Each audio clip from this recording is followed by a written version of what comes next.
bagaimana kabarnya? Semoga semua tetap dalam keadaan sehat dan dalam perlindungan Tuhan. Saat ini kita akan sama-sama merenungkan firman Tuhan, namun kita akan memulainya dengan berdoa terlebih dahulu. Ayo anak-anak hebat, silakan dilipat tangannya, ditutup matanya, ditundukkan kepalanya, kita bersatu di dalam doa. Tuhan Yesus yang baik, kami bersyukur dan kami sama-sama bergembira pada pagi hari ini. Tuhan masih memberikan kami kekuatan dan kesehatan untuk kami dapat beribadah. Sebentar lagi kami akan mendengarkan firman Tuhan yang akan disampaikan oleh Miss Deborah.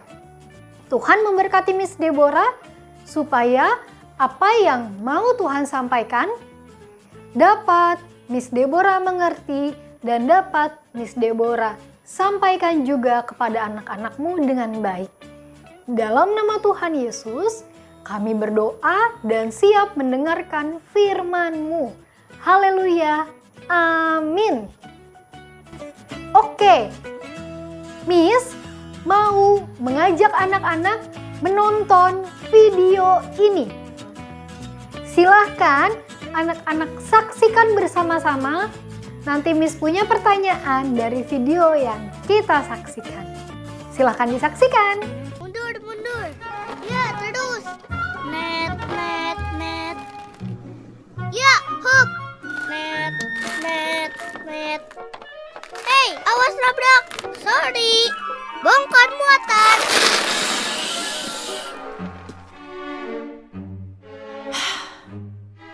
Ya ampun. Kaleb, kita mau ibadat keluarga. Ambil bukumu. Beresin semua kelerengmu. Nanti orang bisa jatuh loh.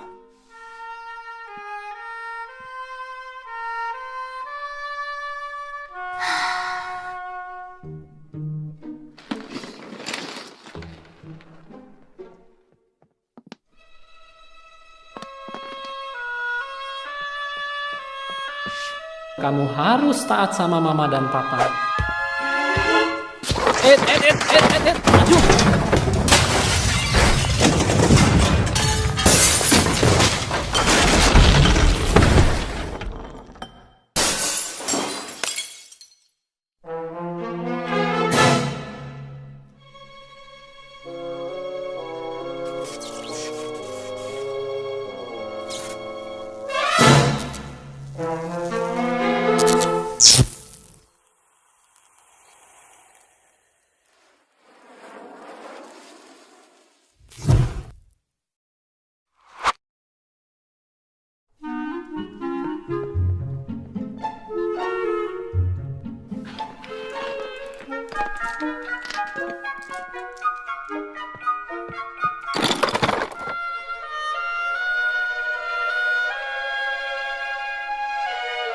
Makasih ya. Mama senang sekali kamu nurut. Yuk cepat. Kakak sama papa udah nunggu. Sofia, menurutmu ini gambar apa? Bagus, semua sudah kumpul. Ayo, kita mulai dengan doa dulu. Oke, anak-anak tadi sudah menyaksikan videonya ya. Menurut anak-anak hebat, kelas 1, 2, dan kelas 3. Kira-kira papa sama mama akan senang nggak ya kalau punya anak seperti yang di video tadi? Kira-kira papa dan mama akan senang nggak ya kalau punya anak hebat seperti di video tadi, yang kalau habis main merapikan mainannya, yang kalau mama memberikan perintah dia menaati perkataan mamanya, kalau papa bilang berdoa dia nurut mau mengambil sikap doa yang baik. Kira-kira papa dan mama akan senang atau tidak ketika memiliki anak seperti di video tadi? Kalau senang boleh kasih 2 jempolnya. Kalau nggak tahu papa mama akan senang apa enggak, boleh diangkat bahunya seperti ini. Kalau papa mama nggak senang punya anak kayak tadi, boleh kasih tanda X. Kira-kira papa dan mama akan senang gak ya punya anak seperti di video tadi? Coba jawab, senang, gak tahu, atau tidak senang? Senang, gak tahu, atau tidak senang? Nanti Miss wali kelas akan melihat anak-anaknya masing-masing di Gmeet-nya ya. Seneng gak ya? Oke, anak-anak sudah memberikan jawaban. Kalau Miss Deborah, pasti Miss Deborah akan senang sekali karena anak tersebut mau menaati dan mau melakukan apa yang mamanya katakan. Nah, hari ini kita akan sama-sama belajar dari kisah seorang raja yang kehidupannya membuat Tuhan senang. Kita akan belajar dari kisah seorang raja yang ketika dia memerintah membuat Tuhan senang. Coba anak-anak perhatikan di gambar ya. Siapa sih kira-kira raja ini? Nah, nama raja ini adalah Raja Hizkia. Jadi nama raja ini adalah Raja Hizkia. Hizkia menjadi raja ketika berumur 25 tahun. Dan dia memerintah di istana di kota Yudea selama 29 tahun. Wah, lama juga ya Raja Hizkia memerintah. Dan tahukah anak-anak, Raja Hizkia ini melakukan apa yang baik, melakukan apa yang benar, melakukan apa yang membuat Tuhan senang sekali. Apa sih maksud dari menyenangkan hati Tuhan? Nah, anak-anak, menyenangkan hati Tuhan maksudnya adalah membuat Tuhan Yesus senang, membuat Tuhan Yesus bangga, membuat Tuhan Yesus suka sama apa yang Raja Hizkia lakukan.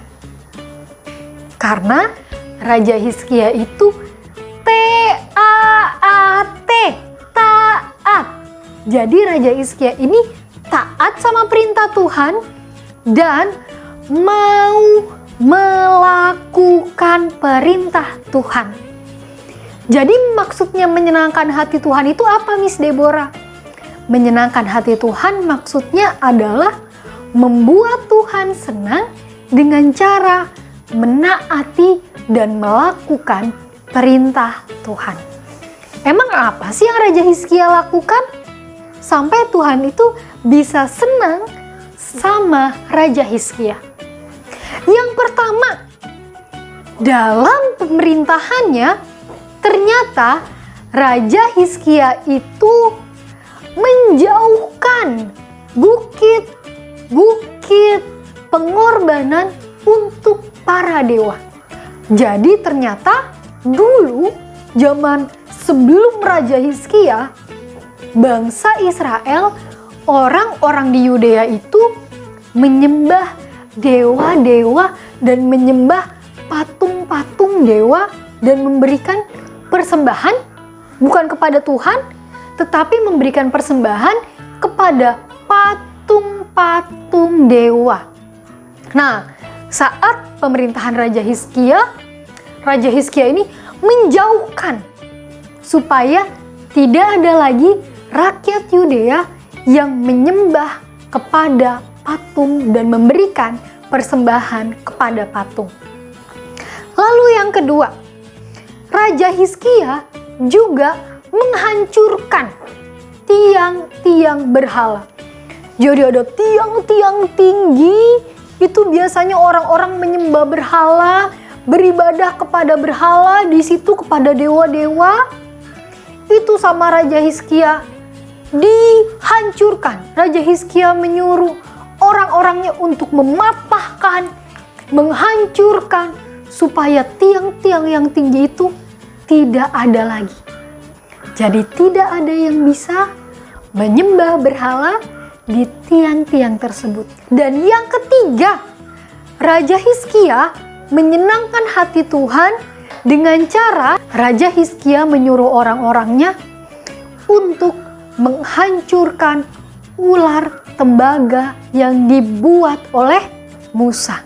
Jadi zaman dahulu Musa itu membuat tiang ular tembaga supaya orang-orang yang waktu itu dihukum Tuhan bisa sembuh. Tetapi ternyata di zaman sebelum Raja Hizkia, patung ular tembaga itu disalahgunakan. Jadi orang-orang itu bukan nyembah Tuhan lagi supaya sembuh, tetapi menyembah patung ular tembaga supaya sembuh. Sama aja orang-orang namanya menyembah berhala juga. Karena nyembahnya patung, bukan menyembah Tuhan. Akhirnya itu patung ular tembaga yang cukup bersejarah dan cukup dijaga-jaga, itu dihancurkan, semuanya hancur. Dan yang keempat, yang terpenting, yang membuat Raja Hizkia menyenangkan hati Tuhan adalah Raja Hizkia itu taat, taat. Raja Hizkia taat kepada Allah. Raja Hizkia fokus untuk melakukan perintah-perintah Allah. Jadi Raja Hizkia ini meneladani kakek leluhurnya yang bernama Daud untuk beribadah fokus hanya kepada Allah. Bukan kepada patung, bukan kepada dewa, bukan kepada ular tembaga, tapi fokus kepada Tuhan. Memberikan persembahan kepada Tuhan, memohon kepada Tuhan, dan menaati serta melakukan perintah Tuhan. Oh, ternyata itu tuh ya langkah-langkah menyenangkan hati Tuhan dengan cara menjauhi semua yang Tuhan larang dan menaati semua yang Tuhan perintahkan. Nah, jadi Raja Hizkia ini tahu kunci cara menyenangkan hati Tuhan adalah menaati dan melakukan semua yang Tuhan perintahkan. Pertanyaan Miss sekarang sama anak-anak kelas 1, 2, dan 3. Anak-anak, ketika si Raja Hizkia ini udah taat dan Raja Hizkia ini menyenangkan hati Tuhan, apakah Raja Hizkia ini mendapatkan sesuatu dari Tuhan? Yes or no? Ketika Raja Hizkia sudah taat dan menyenangkan hati Tuhan, apakah Raja Hizkia mendapatkan sesuatu? Yes or no? Yang yes jempolnya ke atas kamera, yang no jempolnya diturunin gini. Oke, Miss kasih tahu ya jawabannya. Jadi ketika Tuhan melihat, wah, Raja Hizkia ini taat ya ternyata. Lalu Tuhan memberkati dan menyertai Raja Hizkia dalam pemerintahannya. Jadi semua yang Raja Hizkia lakukan, Tuhan berkati. Tuhan buat berhasil. Salah satunya adalah bangsa Yehuda yang dipimpin oleh Raja Hizkia berperang melawan negara-negara lain. Semuanya Tuhan berikan kemenangan. Ada bangsa yang besar dan berkuasa, namanya bangsa Asyur. Itu bangsa belum pernah ada yang bisa mengalahkan. Tetapi karena Tuhan lihat Raja Hizkia ini taat dan membuat Tuhan senang, akhirnya Tuhan membuat kemenangan kemenangan ketika Yehuda melawan bangsa Asyur. Dan Raja Hizkia mampu mengalahkan tentara-tentara Asyur. Nah, Raja Hizkia tahu, oh ternyata ketika kita menaati Tuhan, Tuhan akan memberkati dan menyertai kita. Coba Miss Deborah mau tanya sama anak-anak hebat. Kalau anak-anak kira-kira mau taat sama Tuhan atau mau melanggar perintah Tuhan? Kalau anak-anak mau hidup membuat Tuhan senang atau mau hidup membuat Tuhan sedih karena melanggar perintah Tuhan? Silahkan anak-anak jawab dengan sharing bersama wali kelas masing-masing. Kira-kira anak-anak itu mau menyenangkan hati Tuhan atau membuat Tuhan sedih? Kira-kira anak-anak mau taat sama Tuhan atau anak-anak mau tidak taat sama Tuhan? Tapi yang terpenting yang harus anak-anak ketahui adalah Tuhan itu adalah seperti ayah untuk anak-anak. Sama seperti papa mama kita yang ada di rumah. Kenapa Miss? Kok sama? Karena ketika Miss Deborah, ketika anak-anak menaati perintah Tuhan, Tuhan itu akan luar biasa senang. Tetapi ketika anak-anak melawan, ketika anak-anak tidak taat, Tuhan juga akan sedih banget melihatnya. Tuhan akan kecewa sama anak-anak. Bahkan nanti Tuhan bisa menegur anak-anak melalui papa mama atau bapak ibu guru atau cece atau koko, supaya anak-anak tidak melanggar lagi tetapi taat kepada perintahnya Tuhan. Jadi anak-anak jangan merasa jauh dari Tuhan. Jangan merasa kalian itu bukan anaknya Tuhan. Jangan. Kalian adalah anak-anak Tuhan yang hebat dan luar biasa. Dan Tuhan mau kalian selalu membuat Tuhan senang. Kalian membuat Tuhan bangga.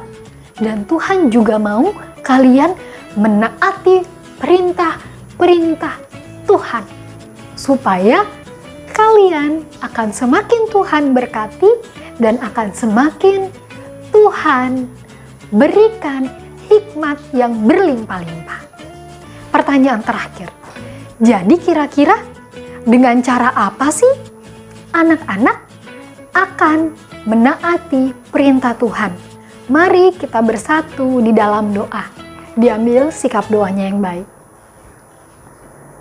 Tuhan Yesus, kami bersyukur kami punya Tuhan yang sangat dekat kepada kami. Seperti papa kami, seperti orang tua kami, bahkan seperti sahabat kami. Kami juga bersyukur ketika kami taat, kami bisa menyenangkan hati Tuhan. Ketika kami mau melakukan perintah Tuhan, Tuhan bangga dengan kami bersyukur. Tuhan, ajarkan kami semua untuk dapat terus menyenangkan hati Tuhan dengan cara menaati perintah Tuhan, melakukan apa yang Tuhan mau, dan menjadi anak-anak yang baik di sekolah, di rumah, dimanapun kita berada, juga dapat membuat Tuhan bersuka cita karena perbuatan kami. Ingatkan anak-anakmu Tuhan untuk selalu taat, untuk selalu dengar-dengaran kepada Tuhan, kepada papa mama, kepada bapak ibu guru, dan kepada orang yang lebih dewasa dari mereka. Supaya Tuhan, anak-anakmu menyenangkan hatimu, menyenangkan hati keluarga, menyenangkan hati bapak ibu guru, dan menyenangkan serta dapat menjadi berkat dimanapun mereka berada.